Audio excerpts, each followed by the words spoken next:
वसुदेव सुतं देव कंसचाणूरमर्दनं देवकी परमानंदं कृष्णं वन्दे जगद्गुरुं मूकं करोति वाचालं पङ्गुं लङ्घयते गिरिं यत्कृपातमहं वन्दे परमानन्दमाधवम् अखण्डमण्डलाकारं व्याप्तं येन चराचरं तत्पदं दर्शितं येन तस्मै श्रीगुरवे नमः। प्रस्तुत प्राप्त प्रसंगी 2023च्या या डिसेंबर महिन्यातल्या सामूहिक शिबिरामध्ये गुरुमाऊली साधना मंदिराच्या वतीने मी सर्व साधकांचं, माता भगिनींचं हार्दिक स्वागत करतो। आज खऱ्या अर्थानं गुरुमाऊलीवरती प्रेम करणारे आणि व्यवसायानं स्वतः डॉक्टर असणारे आणि ज्यांनी आपल्या या परंपरेचा आणि साधनेचा अनुभव संपूर्ण पंचक्रोशीला दिला अशा भाईनाथ महाराजांना वंदन करून गुरुपरंपरेनं आणि आपल्या पंथराजानं या विश्वाला जे वाटप केलेलं आहे त्या वाटपाचा उल्लेख आजच्या चिंतनामध्ये करण्याची इच्छा निर्माण झाली। शांतीब्रह्म एकनाथ महाराजांचा एक जगप्रसिद्ध अभंग आहे, आपल्या सर्वांच्या पाठातला, अतिशय छोटा आहे। अवघेची त्रैलोक्य आनंदाची आता चरणे जगन्नाथा चित्त ठेले, माय जगन्नाथ बाप जगन्नाथ अनाथाचा नाथ जनार्दन, एका जनार्दनी एकपणे उभा चैतन्याची शोभा शोभत असे, माय जगन्नाथ बाप जगन्नाथ अनाथाचा नाथ जनार्दन। पाठातला अभंग आहे सर्वांच्या, परंतु याच्या शब्दार्थाकडे आणि भावार्थाकडे आपण फारसं वळलेलो नाही। आणि आत्ता जे आपण चैतन्य गीत गायलं ते चैतन्य गीताचा गाभा या अभंगामध्ये आहे। उत्साहाने चैतन्याच्या मार्गावर करिता चाल, काय होणार आहे आता सहज वाचता ते गीत संपता संपता डोक्यात येऊन गेलं की गुरु महाराजांना यातनं नेमकं काय म्हणायचं होतं। नाथ महाराज आपल्या परंपरेतले आहेत। जनार्दन स्वामींनी दौलताबादच्या किल्ल्यावर किंवा देवगिरीच्या किल्ल्यावरती नाथ महाराजांना याच शक्तिपाताची दीक्षा दिलेली आहे। जनार्दन स्वामी आणि त्यांचे गुरुबंधू श्रीगोंद्याचे शेख मोहम्मद, माहीत असा म्हणून बोलतो तुम्हाला, याचा आपल्या चिंतनाशी थोडासा संबंध आहे। हे शेख मोहम्मद जे श्रीगोंद्याचे होते ते जनार्दन स्वामींचे गुरुबंधू होते आणि या शेख मोहम्मदांचा अनुग्रह हा मालोजीराजे भोसलेंना होता, छत्रपती शिवाजीराजांचे आजोबा। युगपुरुष घडत असताना काही परंपरेचा आध्यात्मिक जीवनाकडे आपण पाहत असताना एखाद्याच्या शौर्याकडं, पराक्रमाकडं, त्यागाकडं आणि कर्तृत्वाकडे ज्यावेळी पाहतो त्यावेळेला त्या शक्तीचा स्रोत कोणता आहे हे पाहणं गरजेचं असतं। जगातल्या सगळ्याच माणसांकडून पराक्रम नाही घडत, जगातल्या सगळ्याच माणसांकडून सेवा नाही घडत आणि जगातली सगळीच माणसं कर्तृत्वान पण असू शकत नाहीत, ही सगळ्यांची भेळ मिसळ आहे। परंतु ज्यांना घडलं त्यांच्यामध्ये ह्या शक्तीचा उगम कुठून झाला याचा थोडासा अंगुली निर्देश मला करायचा होता। जनार्दन स्वामी एकनाथ महाराजांचे गुरु आणि जनार्दन स्वामींचे गुरुबंधू शेख मोहम्मद वीरश्री मालोजीराजांचे गुरु, छत्रपती शिवाजीराजांचे आजोबा। वयाच्या 32-35व्या वर्षी ज्यांनी वीरमरण स्वीकारलं आणि स्वराज्याची बीज इंदापूरच्या भूमीमध्ये रोवली।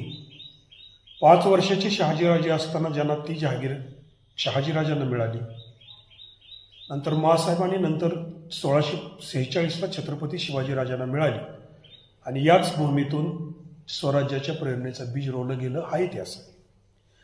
आजचा अभंग तुम्हाला सांगण्याचं परंपरा असे की गुरु ही एक व्यक्ती नसते, गुरु शक्ती असते। गुरु जात धर्म भेद याच्या पलीकडे असतं हे मला सांगायचं होतं की शेख मोहम्मद, बाबा याकूत यांसारखे गुरु शेख मोहम्मद मालोजी राजांचे गुरु बाबा याकूत छत्रपती शिवाजी राजांचे 16वे गुरु आहेत. 352 एकर जमीन दिलेल्याचा कागद उपलब्ध आहे त्यांच्या गुरुदीक्षेमध्ये, दक्षिणेमध्ये. गुरु व्यक्ती नसते, गुरु शक्ती असते. ज्या शक्तिपात झाल्यानंतर जो परिणाम होतो तो परिणाम असा आहे, अवघेची त्रैलोक्य आनंदाची आता चरणी जगन्नाथा चित्त ठेले. श्रीगुरूंच्या चरणावर आपलं चित्त स्थिर केलं. आपण या ठिकाणी गुरुमाऊलीमध्ये येऊन साधना जी करतोय किंवा वैयक्तिक साधना जी करतोय, घरी ध्यान जे करतोय, ते काय करतोय? पहिला आपला क्रिया जी असते ना, ते आपण गुरु वंदन करतोय. ब्रह्मानंदम परम सुखदम ते शेवटच्या शब्दापर्यंत जी गुरु वंदन करतोय, त्यावेळेला आपण गुरूंना समर्पित होतोय. त्यानंतर आपण आपल्या श्रीगुरूंच्या परंपरेची सगळ्यांना नामोल्लेख करतोय. म्हणजे जी परंपरेनं शक्ती या आपल्या ठिकाणापर्यंत पोहोचली, त्या परंपरेला आपण स्मरण करतोय. आणि नंतर आपण त्यांना शरण जातोय. आणि 3 वेळा ज्यावेळेला आपण दीर्घ ओंकार उच्चारतोय, त्या दीर्घ ओंकारामध्ये या विश्वातील जी अलौकिक कॉस्मेटिक एनर्जी आहे, फंडामेंटल एनर्जी आहे, आणि जी मूलाधार चक्राचं बटन दाबल्याशिवाय आपल्या शरीरामध्ये तिचा अनुभव येत नाही, त्या मूलाधार चक्राला म्हणजे ते बटन ऑन करतोय आपण. दीर्घ ओंकार उच्चारल्यानंतर अ उ म अचा उच्चार केल्यानंतर मूलाधार चक्राला धक्का बसतो आणि मकाराचा शेवट होत असताना सहस्र चक्रातून तो प्रवाह चालू होतो. ही ब्रह्मांडातल्या आपण या गुरुशक्तीच्या ऊर्जेचा अनुभव आपल्या शरीरात घेत असतो. ही ध्यानाची सुरुवात आहे. हे विश्व जे आहे हे त्रिगुणात्मक आहे. थोडस क्लिष्ट आहे, पण ऐकून घ्या. अवघेची त्रैलोक्य, त्रय म्हटलेलं आहे. हे त्रैलोक्य जे आहे, मृत्यूलोक, पाताळ आणि स्वर्गलोक, याला त्रय आपण म्हणतो. पण नाथ महाराजांना या अभंगामध्ये या त्रैलोक्याचा उल्लेख करायचा नसावा असं मला वाटलं. ऐकून घ्या. जर या त्रैलोक्याचा उल्लेख असता तर स्वर्गातला तुम्ही आनंदी कसं बनवू शकाल? मृत्यूलोक, तुम्ही मृत्यूलोकात राहतोय, आपण मृत्यूलोकात राहतोय, आपलं करू शकेल आपण. अवघेची त्रैलोक्य आनंदाची आता असं कसं होईल? म्हणून हे जे त्रैलोक्य आहे हे नाथ महाराजांना उल्लेख करायचं नसेल. ते त्रैलोक्य कोणतं असावं? तर जग हे त्रिगुणात्मक आहे. जग हे त्रिगुणात्मक आहे. सत्व, रज आणि तम. परवा आमचा भैरवगडावर ट्रेक झाला चव्हाण सर. इंदापूरून आमचे 2 साधक आवर्जून गेल्या वेळी, पण हे योग फार मोठं त्यांचं काम आहे. योग टीचर आहेत हे चव्हाण सर. गेल्या शिबिराला आले आणि यावेळेला त्यांना फोनही न करता त्यांना गुरुमाऊलीच्या सामूहिक साधनेचं फळ काय असतं याचा अनुभव आला. त्यामुळे ते स्वतः आले. दुसरे आमचे शिवभक्त परिवाराचे खंदे समर्थक शिलेरदार अक्षय बाबर, जे प्रत्येक गडावर माझ्याबरोबर असतात. भैरवगड आम्ही कालच्या रविवारीच ट्रेक केला. त्या भैरवगडावरती साधारण 4000 फुटावरती एक गुहा आहे. आणि त्या गुहेमध्ये मी आमच्या सगळ्या शिवभक्त परिवाराच्या शिलेदारांना साधनेचा अनुभव दिला. त्यावेळेला समोर एक त्रिशूळ काढलं होतं. त्या त्रिशूळाचं वर्णन करत असताना हे चिंतन थोडंसं माझ्या डोक्यात येऊन गेलं. अवघेची त्रैलोक्य आनंदाची आता, माये जगन्नाथा बाप जगन्नाथ, अनाथाचा नाथ जनार्दन. तर हे त्रैलोक्य कोणतं असावं? हे त्रैलोक्य हे सत्व, रज आणि तम जे मृत्यूलोकात आपल्या हातात आहे.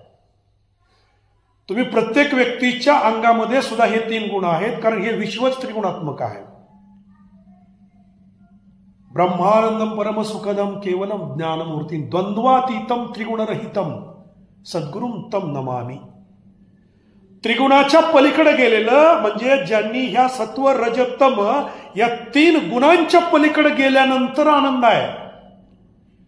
आपल्याला मनात ठरवलेली गोष्ट घडल्यानंतर जो आनंद होतो तो टिकणारा आनंद नाही, तो सतचिद आनंद नाही. ती तात्पुरती आपल्याला आलेली आनंदाची अनुभूती आहे. या 3 गुणांच्या पलीकडे गेल्याशिवाय आपल्याला तो आनंद मिळत नाही.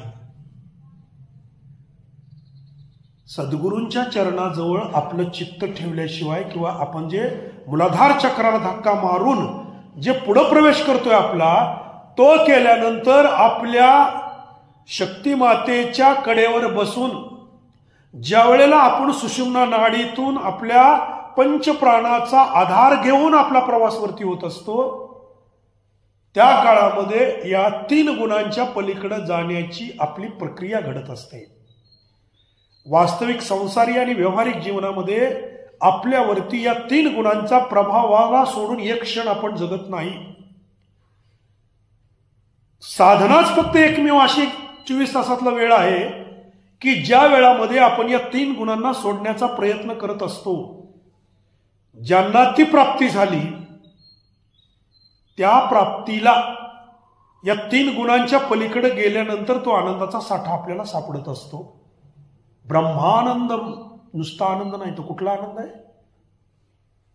ब्रह्मानंद आहे तो. हा आनंद मिळवण्यासाठी 3 गुणांचा थोडासा विचार केला पाहिजे आपल्याला. अवघ्याची त्रैलोक्य आनंदाची आता म्हणजे त्यावेळी कधी त्यांच्या पायावर आपलं चित्त स्थिर केल्यानंतर जी 3 गुणांचा नाश होणार आहे, त्यानंतर आपल्याला या आनंदाचा शोध लागणार आहे. संसारी जीवनामध्ये ज्यावेळी आपल्या कर्तृत्वाचा भाग प्रधान असतो, आपण कर्तृत्व करत असतो, त्यावेळेला रजगुण प्रधान अवस्थेत असतो. ते करत असताना आपला विवेक जागा असावा, हे चांगलं आहे का वाईट आहे, हा सत्वगुण ठरवत असतो. सत्वगुण ज्या वेळेला दुय्यम अवस्थेत असतो आणि रजगुण ज्या वेळेला प्रधान अवस्थेमध्ये असतो, त्यावेळेला आपण जे कर्तृत्व किंवा जे काम करत असतो किंवा प्रपंचातली एखादी गोष्ट मिळवत असतो किंवा आपल्या ज्ञानानं मिळवत असतो, कलेनं मिळवत असतो, बाहुबलाच्या जोरावर मिळवत असतो, त्यावेळेला ती समाजमान्य होत असते, मनाला समाधान देणारी असते आणि ती इतरांचं कल्याण करणारी सुद्धा असते. कारण यामध्ये दुय्यम अवस्थेत सत्वगुण असतो, अतिशय न्यून अवस्थेत तमोगुण असतो. कारण आपल्या अंतःकरणामध्ये विवेक जागा ठेवून आपण ज्या वेळेला करतो त्यावेळेला ती गोष्ट घडत असते. पण प्रापंचिक जीवनामध्ये, व्यवहारिक जीवनामध्ये ज्या वेळेला आपण रजगुणच प्रभावी असतो आणि दुय्यम अवस्थेमध्ये ज्या वेळेला तमोगुण असतो आणि अतिशय क्षीण अवस्थेमध्ये ज्या वेळेला सत्वगुण असतो, त्यावेळेला प्रपंचासाठी आपण जे काय शक्य होईल ते सगळेच मार्ग अवलंबतो. मग त्यात भ्रष्टाचार असेल, त्यात लूट असेल, त्यात कुणावर अन्याय अत्याचार करून असेल, अगदी चोरी सुद्धा असेल, चोरी करण्याची वृत्ती, दुसऱ्याला त्रास देण्याची वृत्ती किंवा दुसऱ्याचं हिसकावून घेण्याची वृत्ती. कालच एका मोठ्या व्यक्तीचं वक्तव्य मी टीव्हीच्या न्यूजमध्ये बघितलं की संधी मिळत नसते, संधी हिसकावून घ्यावी लागते. मी ऐकलं ते. हे काय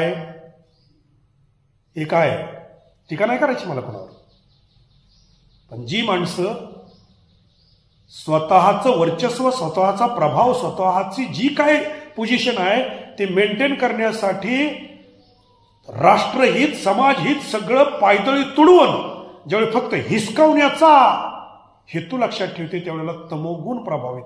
तमोगुण दुय्यम अवस्थेत आहे आणि रजोगुण हा प्रधान अवस्थेत आहे, पण त्याची जोड तमोगुणाला आहे. म्हणून संधी हिसकावून घ्यायची असते, हे मुखातनं येतं, डोक्यातनं येतं. पक्ष बदलून आपल्या पोझिशन टिकवण्यासाठी आणि जेल वाचवण्यासाठी ज्या माणसांनी राजकारणात इकडून तिकडं प्रवेश केले, हे सगळे प्रवेश रजोगुण प्रधान स्थानी आहे आणि तमोगुण दुय्यम स्थानी आहे. सत्वगुण शून्य अवस्थेत आहे. सत्वगुण दुय्यम असला, रजोगुणच आपल्याला हे करू देत असतो, लक्षात ठेवा. परंतु या दोन गुणांची सुद्धा गरज आहे व्यावहारिक जीवनामध्ये. हे दोन गुण आपल्या बरोबर असतात. एखादा माणूस आपल्या पत्नीची छेड काढतो, एखादा माणूस आपल्या मुलीची छेड काढतोय, त्यावेळेला तुम्ही सत्वगुणी राहून चालत नाही. दया तिचे नाव भूतांचे पालन, आनिक निर्दालन कंटकांचे, धर्मनीतीचा ऐकावा व्यवहार, निवडिले सार आसार ते. आसबे डॉक्टर मनाचं नाही बोलत, एकमेव तुकोबरायने ही व्याख्या केलेली आहे. दया तिचे नाव भूतांचे पालन, आनिक निर्दालन कंटकांचे. कंटकांचं निर्दालन म्हणजे मारा म्हटलेलं आहे. कोणी? तुकोबराय, सामान्य व्यक्ती नाही. तमोगुण सुद्धा तुम्हाला गरजेचा आहे. तमोगुण कधी प्रधान करायचा आहे? तुमच्या पत्नीची, तुमच्या मुलीची, किंवा जिला तुम्ही बहीण मानताय. कर्तव्यच आहे आपलं माझ्या बांधवांनी. जगातल्या कुठल्याही स्त्रीवर जर अत्याचार होत असेल तर तुमचा हात उचललाच गेला पाहिजे. ही क्षत्रियाची व्याख्या आहे. तिथं जातीचा संबंध नाही. जगात त्रायते इति क्षत्रिय, ही क्षत्रियाची व्याख्या आहे. हे शिवराय आहेत, हे संभाजी महाराज आहेत, हे शहाजीराजे आहेत, हे मावळे आहेत, हे तानाजी असाजी आहेत. क्षतात्रायते इति क्षत्रिय. चंद्रराव मोरेंना छत्रपती शिवाजीराजांनी का मारलं? स्वतः गादीवर बसवलेला, जावळी हिसकवण्यासाठी नाही. दयातीचे नाव भूतांचे पालन, अनिक निर्दालन कंटकांचे. बलात्कार करून एक व्यक्ती स्वराज्यातनं पळून चंद्ररावच्या मोरेच्या जावळीत जाऊन लपला होता. हे लोकांना नाही माहीत. अफजल खानाच्या ताब्यातली जावळी घेतली एवढंच लोकांना माहित आहे. पण त्याला सांगितलं, त्यानं अत्याचार केला एका स्त्रीवर, त्याला परत पाठव, त्याला शिक्षा द्यायची आहे. त्यानं उद्धट उत्तर पाठवल्यानंतर शिवाजीराजांची 2 पत्र गेली. आणि नंतर शिवाजीराजांनी, कधी महाबळेश्वरला गेला असला तर जाऊन पहा, ऑर्थर सीट पॉइंट आहे ना, तिथून खाली उतरले शिवाजीराजे. तिथे एक शिडीसारखी घाट आहे, एक तिला निश्रेणीचा घाट म्हणतात, निसनीचा घाट म्हणतात. शिडीसारखा आहे, तिथनं 2000 मावळे घेऊन राजे उतरलेत. आता सुद्धा चढणं उतरणं अवघड आहे. हे तमोगुण सुद्धा गरजेचा असतो जीवनामध्ये. व्यावहारिक जीवनातलं बोलतोय मी. इथं आनंद नाही, इथं आनंदाचा संबंधच नाही. इथं तुमच्या कर्तव्याचा आणि तुमच्या धर्माचरणाचा संबंध आहे. प्रभू रामचंद्रांनी रावणाला मारताना, भगवान श्रीकृष्णांनी कुरुक्षेत्रावर असताना 39 लाख योद्ध्यांचा नाश होत असताना कोणता गुण उपयोगी पडलाय? रजोगुण प्रधान आहे, तमोगुण दुय्यम स्थानी आहे. हे लागतंय. पण ह्या तिन्ही गुणामध्ये असताना आनंदाचा विचार सुद्धा शक्य नाही, आनंदाचा अनुभव सुद्धा शक्य नाही. अगदी टोकाचं सांगतो तुम्हाला, सत्वगुणाचा जरी फक्त विचार केला, सत्वगुणाचा, तर त्याला जोडून येणारे आबा लोकेशना आहे, पुत्रेशना वित्तेशना जाईल. पण आज अडकलेत माणसं कुठं? लोकेशनामध्ये, सत्वगुणात सुद्धा. बरं, सत्वगुणात सुद्धा मला सांगा, तो गरजेचा आहे, तो चांगला आहे, चांगलं करणारा सत्वगुण आहे. पण त्या सत्वगुणाला जर रजोगुणाचा आधार नसेल, त्या सत्वगुणाला जर कवच नसेल रजोगुणाचं, तर ते टिकत नाही.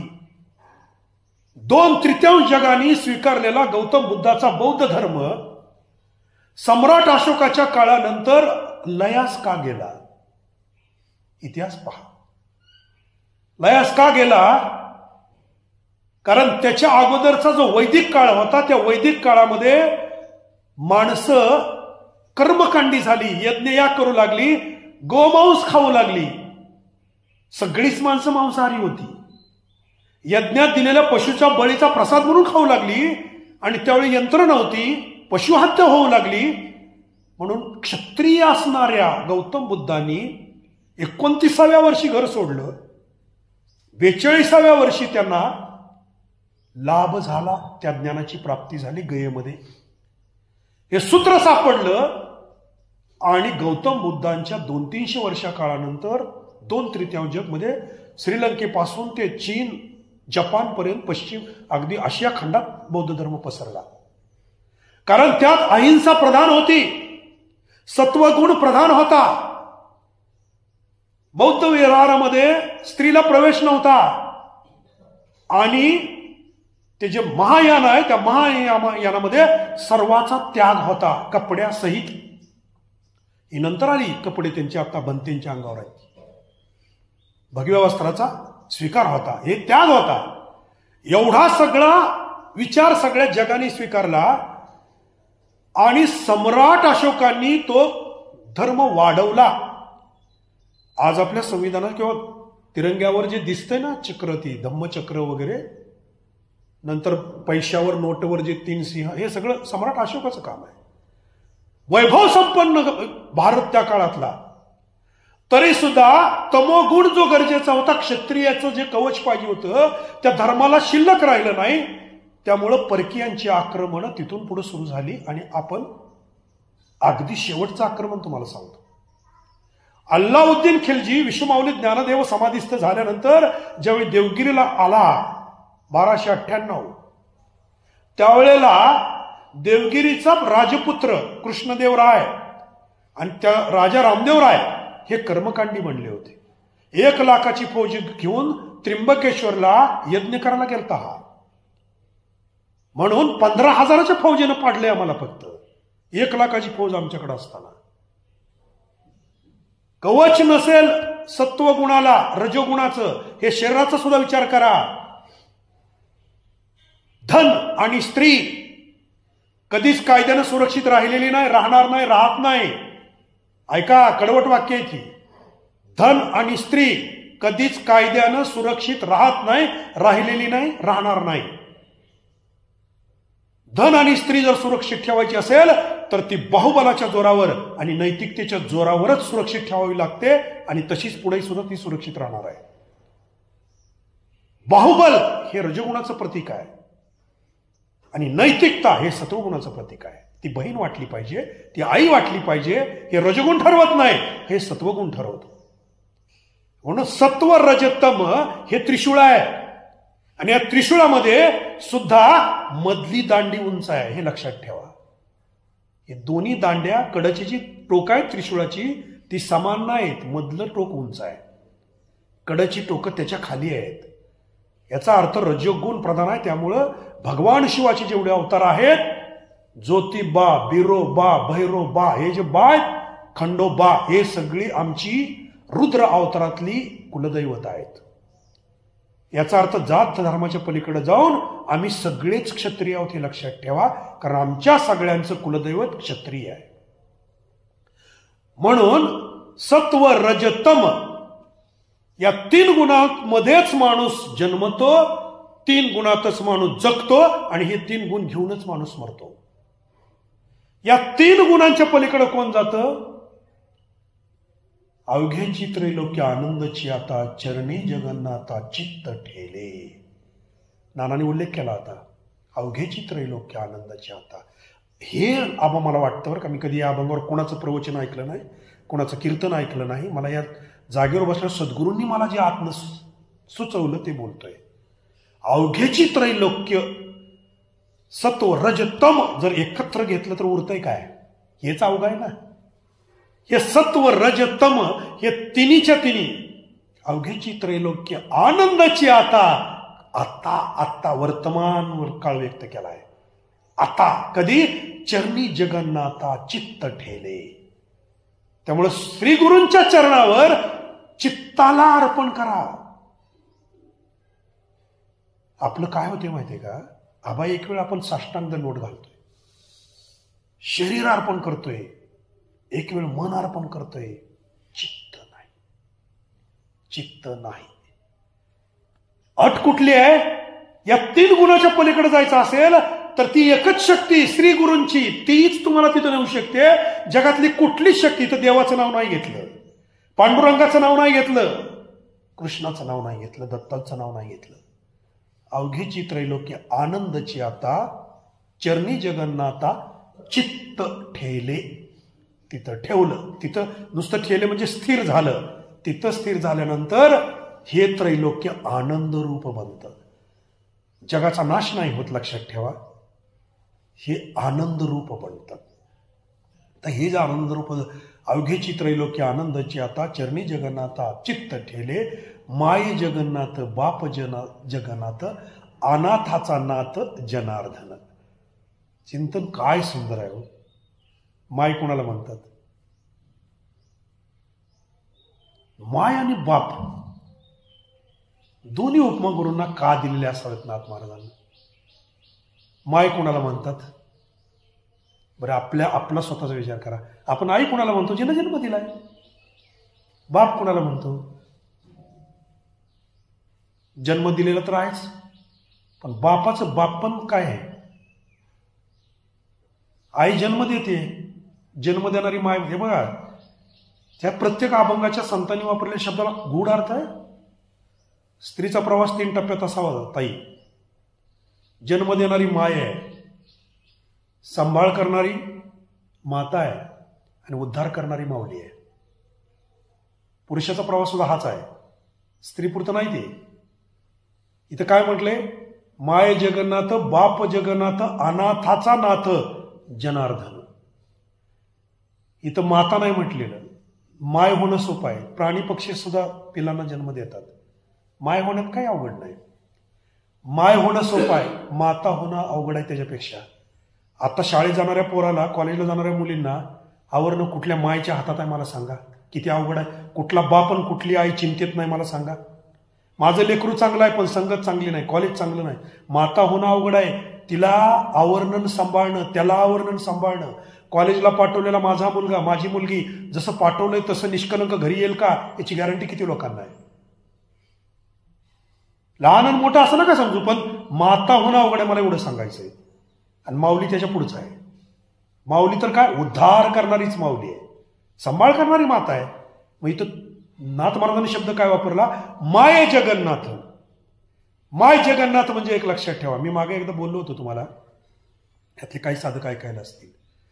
माय जगन्नाथ या शब्दाचा अर्थ आम्हाला या गुरूंनी कुठला जन्म दिला? साधक. ज्या दिवशी अनुग्रह झाला त्याच्या आधी आम्ही साधक नाही, त्याच्या आधी आम्ही बाधक आहे. साधा माणूस आहे, सर्वसामान्य व्यक्ती आहे. अनुग्रहानंतर आम्ही काय झालो? अनुग्रहानंतर आम्ही बोधपुत्र झालो. म्हणजे आम्हाला अनुग्रह ज्या दिवशी झाला त्या दिवशी आमची आई कोण आहे? माय जगन्नाथ. जे श्री गुरु आहेत ते जगन्नाथ. आता बाप बापाचं कर्तव्य काय?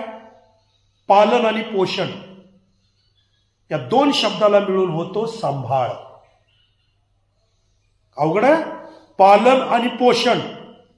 पालन म्हणजे त्याला जे काही लागतंय ते आणून देणं किंवा तो सक्षम होईपर्यंत त्याला वाढवण्यासाठी जे गरजेचं आहे ते तुम्ही जे देत असता ते झालं त्याचं पोषण शरीराचं. आणि पालन म्हणजे तो बिघडू नये, तो जसा आपल्याला पाहिजे तसा त्याला घडवत राहणं ह्याचं नाव आहे पालन. म्हणून विद्यार्थ्यांची ज्या वेळेला शाळेमध्ये मीटिंग ठेवली जाते त्या मीटिंगला आई वडिलांना बोलवा असं नाहीत म्हणत. काय शब्द असतो? पालकांना बोलवा. कळतंय का काय? ते मला वाटते जे सूचना लिहून पाठवतात ना त्यांना सुद्धा पालक शब्दाचा अर्थ माहित आहे का नाही मला अजून कळालं नाही. तिथं आई वडिलांना बोलवा असं नाही म्हणत, पालकांना, पालकांची सभा. याचा अर्थ काय आहे? हे जे पालन आहे ना ते अतिशय अवघड आहे. आणि जन्म जर दिला कोणी माय जगन्नाथ आणि बाप जगन्नाथ म्हणजे आपल्या शरीराला पालन पोषण करणारा, जन्म देणारा आपला व्यावहारिक वडील हे शरीराला पोसत असतो. पण साधकाचा सिद्ध होणं हा प्रवास आहे. पुत्राचा सरपंच होणं, इंजिनियर होणं, मुख्यमंत्री होणं, पंतप्रधान होणं हे भौतिक आहे. पण साधक म्हणून ज्या मायनं जन्म दिला त्याच मायचा बाप पुन्हा कसा? माय जगन्नाथ बाप जगन्नाथ. म्हणजे तो बाप काय करतो? या साधकाला सिद्ध अवस्थेत नेणारा जो प्रवास आहे तो श्रीगुरु सोडून दुसरं कोण करत नाही. म्हणून बाप जनार्दन, माय जगन्नाथ बाप जगन्नाथ अनाथाचा नाथ जनार्दन. अनाथ कोण अनाथ आहे? साधा शब्द आहे. ज्याला आईबाप नाही तो अनाथ आहे. कळतंय मी काय बोललोय? ज्याला आईबाप नाहीत तो अनाथ आहे. मग ज्याला गुरुकृपाच झाली नाही तो इथला अनाथ आहे. कळते काय? कारण इथं आईबाप कोण आहे? माय जगन्नाथ बाप जगन्नाथ अनाथाचा नाथ जनार्दन. मग आईबाप ज्याला नाही तो अनाथ आहे आणि त्या अनाथाचा नाथ कोण आहे? जनार्दन. ही जनार्दन स्वामीची गुरुला कृपा दिली. माय जगन्नाथ बाप जगन्नाथ अनाथाचा नाथ जनार्दन. एका जनार्दनी एकपणे उभा चैतन्याची शोभा शोभत असे. हे आनंदाचं मूळ आहे. एका म्हणजे एकनाथनाथांनी आपलं नाव त्यामध्ये टाकलं. एका जनार्दनी, त्यांच्या सगळ्या अभंगाची सुरुवात शेवट आहे. एका जनार्दनी एकपणे उभा चैतन्याची शोभा शोभत असे. हे काय आहे? हे अद्वैत आहे. तुम्हाला सांगू, जगातलं सगळा मानवजात आणि सगळी मानवजात ज्या तत्वज्ञानावर जगतय चालतंय वाढतंय त्या तत्वज्ञानाला नाव आहे दर्शन. सॉक्रेटिस हे सगळे दर्शनिक आहेत. तर आपली जी हिंदू संस्कृतीची दर्शन आहेत ना, ती 9 दर्शन आहेत. त्यातली 3 दर्शनं नास्तिक आहेत, चार्वाक, बौद्ध आणि जैन. आणि उरलेली 6 जी आहेत ती आस्तिक आहेत. या दर्शनाच्या पलीकडं आपल्या कुठल्याच ग्रंथातलं तत्वज्ञान नाही. त्यातही तुम्हाला सांगतो, हे का सांगतो तुम्हाला? एका जनार्दनी एकपणे उभा चैतन्याची शोभा शोभत असे. ही दर्शनाचा विषय थोडासा अवघड आहे, सोपं करून सांगण्याचा प्रयत्न करतो. त्यातलं शेवटचं जे दर्शन आहे ना आपलं ब्रह्मसूत्र, ते शंकराचार्यांचं आहे. आणि जगातल्या सर्व तत्वज्ञानांनी, एक लक्षात ठेवा, सर्व फिलॉसॉफरनी, बघा हे जे फिलॉसॉफर आहे ना, हे जगाची दिशा ठरवत असतात.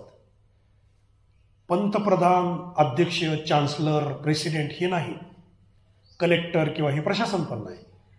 जगाची जगण्याची दिशा, जगाची मानसिकतेची दिशा हे फिलॉसॉफर ठरवत असतात. त्याला कुठल्या पदाची गरज नसते. मग आपलं जे ब्रह्मसूत्र आहे ना, त्या ब्रह्मसूत्राविषयी किती महान आहे लक्षात ठेवा. हे कधीतरी वाचा. जगातल्या सगळ्या फिलॉसॉफरनी ते मान्य केलेलं आहे की ब्रह्मसूत्रातलं जे तत्वज्ञान आहे हे जगात आजपर्यंत कोणी व्यक्त केलेलं नाही आणि पुन्हा कोणी व्यक्त करू शकणार नाही. इतक्या उच्च कोटीचं ते तत्वज्ञान आहे. आणि त्या तत्वज्ञानाचा एका वाक्यात तुम्हाला अर्थ सांगायचा म्हटलं तर ते फक्त ब्रह्मसूत्र या शब्दाचा अर्थ अद्वैत तत्वज्ञान.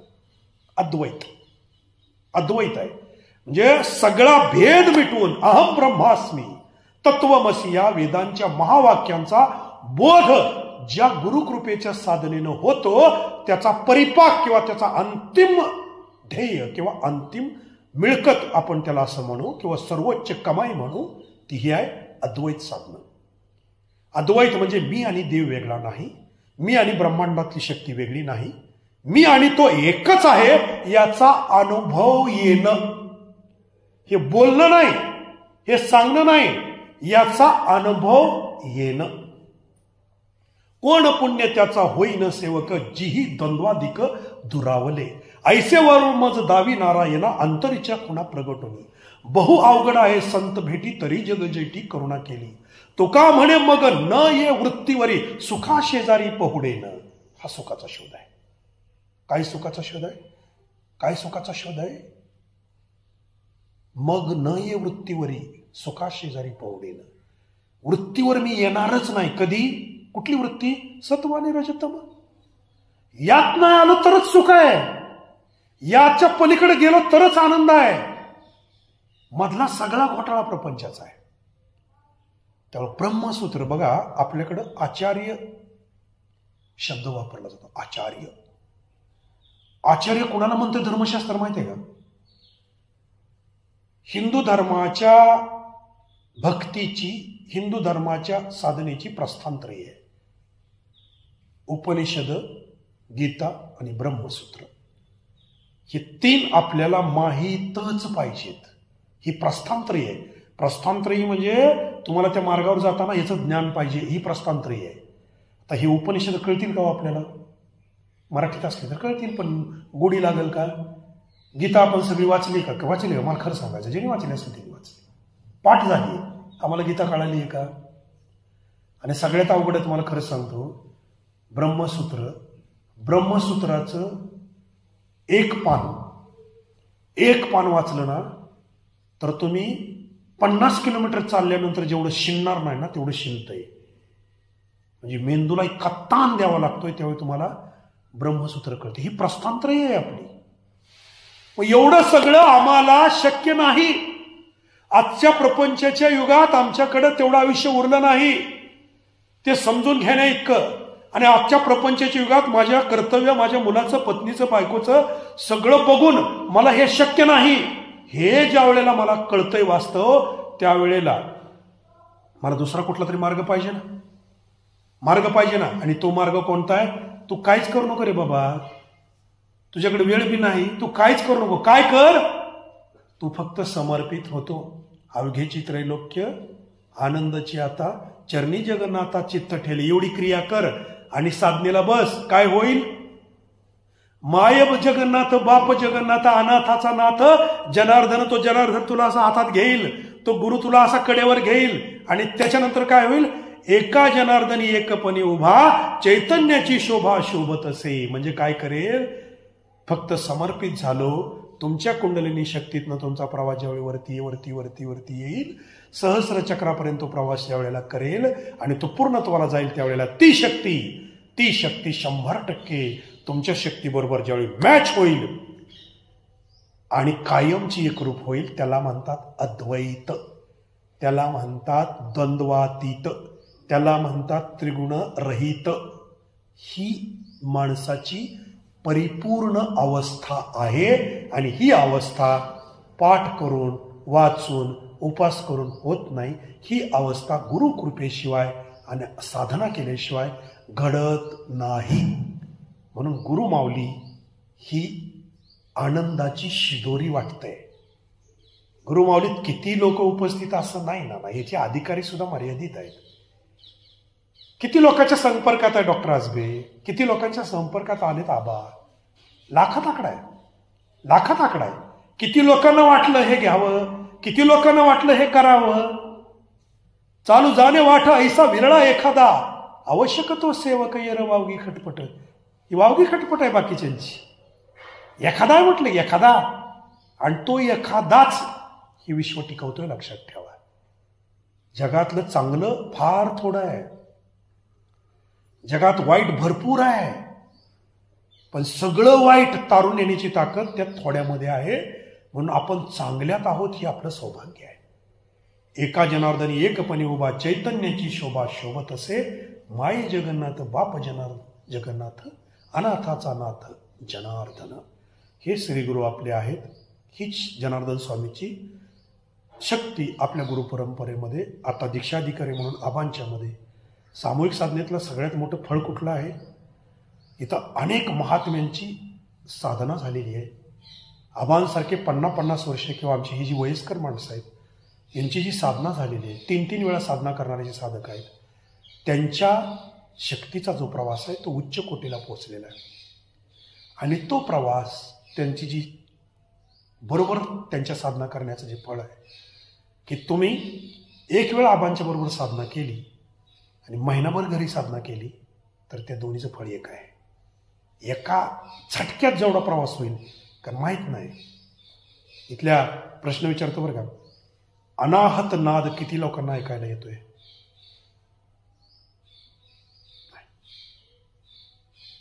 इथपर्यंत पोहोचला की अनाहत सुरू होते. याचा अर्थ इथं किती वेळा आलं पाहिजे हे मी तुम्हाला सांगतोय. हा प्रवास, घरची साधना मी पण करतो. आजही पहाटेचं माझं साधन करून आलो. गुरुमाऊलीत यायचं म्हणून मी घरची साधना नाही चुकवलेली. मी घरची साधना तासभर केलेलीच आहे. 4ला उठून पहाटे माझी साधना झाली आहे. आणि गुरुमाऊलीची जी साधना आहे ना, ही त्याला तोडच नाही. म्हणून इथे यायचंय. अवघेची त्रैलोक्य आनंदाची आता चरणी जगन्नाथा चित्त ठेले.